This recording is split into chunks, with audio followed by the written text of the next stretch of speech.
চলছে। 2014, 18 ও 24 সালের দামি এমপিরা এখনো পর্যন্ত কেন গ্রেপ্তার হচ্ছে না?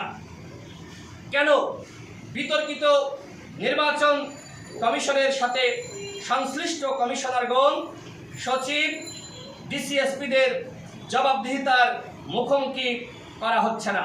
কেন তাদের পাসপোর্ট, সম্পদ, ব্যাংক হিসাব জব্দ করা হচ্ছে না?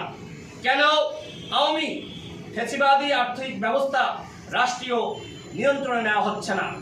জনমনে এমন অসংখ্য প্রশ্ন রয়েছে। এসব প্রশ্নের যথাযথ উত্তর ও সমস্যার সমাধানে কার্যকর পদক্ষেপ গৃহীত না হয় সরকারের প্রতি ধীরে ধীরে মানুষের অনাস্থা বাড়ছে।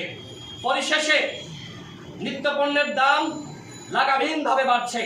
গত রমজানে সব কিছুর দাম সহনশীল রাখা গেলেও কেন রমজানের পরে সেই রমজানের আগের অবস্থায় সব কিছু ফিরে গেল?